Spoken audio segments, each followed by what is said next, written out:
बहुत ही shocking news आए हैं आज। Important, very important.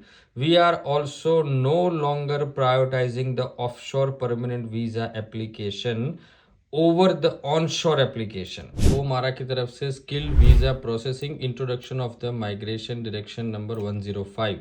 अभी सारे according to this migration recognise the need of supporting regional by streamlining the visa processing, और सारे नए वीजा के प्रोसेसिंग चेंज हुए हैं। तो ये डॉक्यूमेंट जो यहाँ पे अटैच किया गया है वो ये डॉक्यूमेंट है मेरे मिनिस्ट्रियल डायरेक्शन नंबर 105। तो मैं थोड़ा सा एक्सप्लेन करता हूँ, लंबा वीडियो हो सकता है लेकिन प्लीज़ ध्यान से सुनिएगा, बहुत ही इंपॉर्टेंट है स्पेशली स्किल्ड माइग्रेंट के लिए। तो new ministerial direction for prioritising skilled visa application came into effect on 15 December. 15 दिसंबर से इफेक्ट में आ गया है, और इस डायरेक्शन की वजह से रीजनल ऑस्ट्रेलिया को प्रायोरिटी प्रोसेसिंग मिलेगा। बिल्ड ये बिकॉज ये वहाँ पे बिल्ड करना चाहते हैं। Australian government is committed to this budget and so. लेकिन डायरेक्शन क्या बोलता है कि the new ministerial direction recognise the need to streamline the visa processing for businesses in the regional Australia who are sponsoring skilled workers.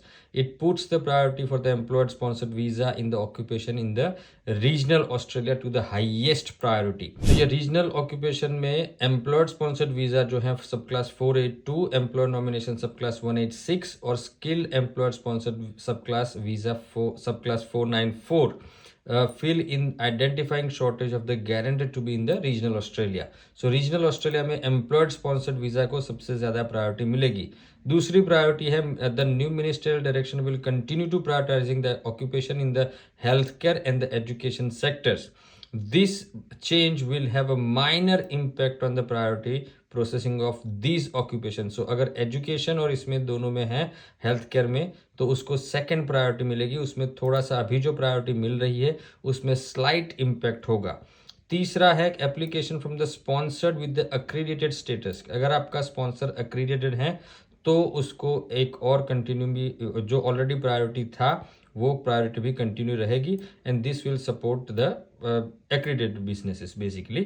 The fourth one is we are also no longer, okay, important, very important, we are also no longer prioritizing the offshore permanent visa application over the onshore application।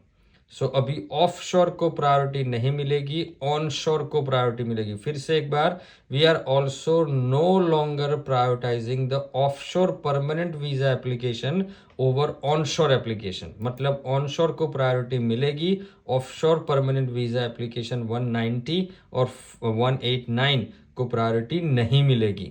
This support the government's commitment to providing the pathway to permanent resident and simplify the process। Okay, I don't know how they simplify the process।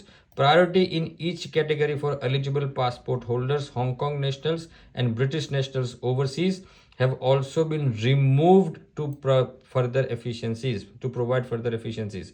मतलब जो पहले उनको पहले priority British और Hong Kong passport holder को दी जाती थी वो अभी नहीं दी जाएगी।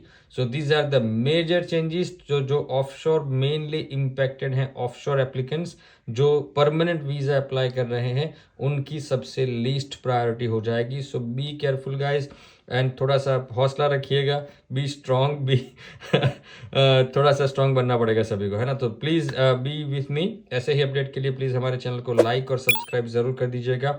आई will be coming up with a detail video about this, and लेकिन yes, this is very important, so please share with your family and friends.